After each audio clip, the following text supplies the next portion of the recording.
I just love getting your comments. So today I'm answering one of the requests by making a healthier version of a mac and cheese. But I'm also going to show you a way to give it an upscale modern twist.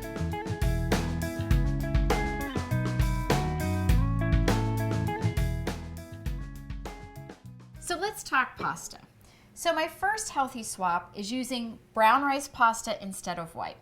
Now, what's the deal with whole grains? Well, first of all, they're really high in fiber. And fiber is important because it helps to fill you up, and it has a whole list of other health properties, including helping to control cholesterol.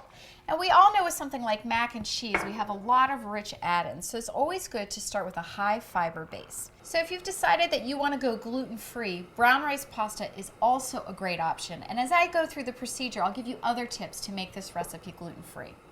So while our pasta is cooking, we're going to chop up some pancetta. And just like any chef, healthy or otherwise, pork tastes good. But the trick with enjoying pork in a healthy way is just to use a small amount, especially if you're using a fattier cut of meat like pancetta. Because I'm only using 2 slices, it's really going to flavor up the entire dish without adding too much fat. And you really don't need a lot of this because it's a smoked product. The flavor is really going to permeate the whole pasta dish. And just as you would cook bacon, you always want to start with a cold pan. Otherwise, the edges tend to burn and the fat doesn't really cook out properly. That's called rendering.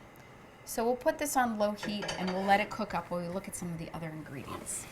So I have some reduced fat cheddar cheese here. Now, if you've ever worked with low fat cheese, you know that sometimes it doesn't always melt the best. So to supplement that, I have some goat cheese.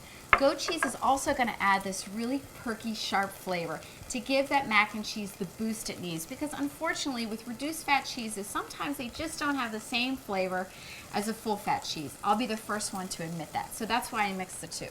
Next, we have some spices.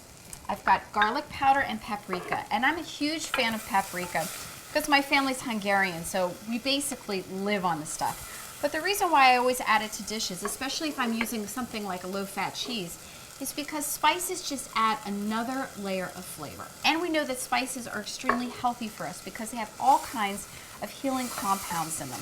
So the pancetta is crisp and perfect. We're going to just take that out because next I want to make the base for the cheese sauce.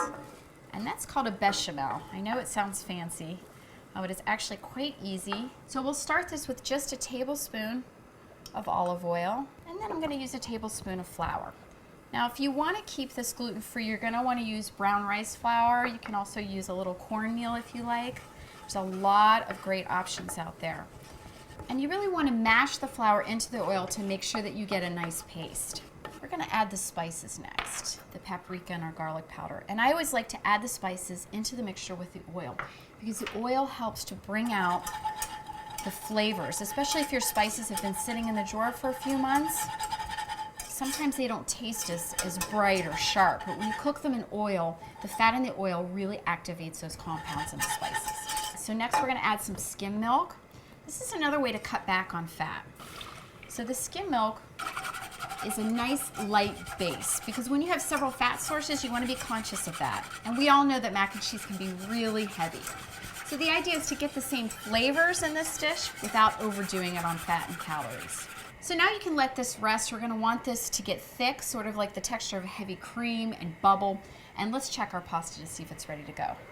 Now the thing to keep in mind with a lot of gluten-free pastas is that they have a tendency to get mushy because gluten is the protein in wheat that gives things that chewy bounce. So without the gluten, sometimes gluten-free products could either be mushy or crumbly. So this pasta looks like it's ready to go. We're going to drain it. All right, so our bechamel is perfect, ready to go.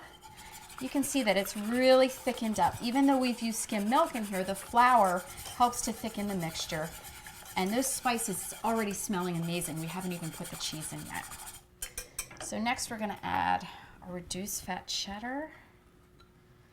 And you can find this at the grocery store already grated. It tends to be a little bit more expensive, so you can grate it yourself if you want to save. And now we're going to season it up with a little salt. I have some kosher salt here. I know a lot of restaurant chefs like to use kosher salt. I also like sea salt. Okay, and I've got some black pepper. So I'm going to pour the sauce in and mix it. You can see how creamy and delicious this is already looking. And I love to serve this when I entertain. There's nothing better than enjoying delicious, healthy food with family and friends. So I'm ready to garnish this. And you know, if you don't have chives on hand, you can really use a lot of different herbs in this. Basil would be beautiful on top. You can even use a little bit of tarragon.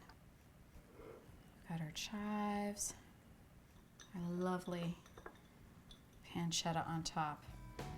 So now you can enjoy your favorite comfort food. And it's also comforting to know that you're not throwing a wrench into your healthy eating plans. I'm Jennifer Iserloh for Healthy Cheats, and I'll see you next time. Cheers. I really like the comments, but I would love to get a video response. And if I use it, I'll send you a copy of my book.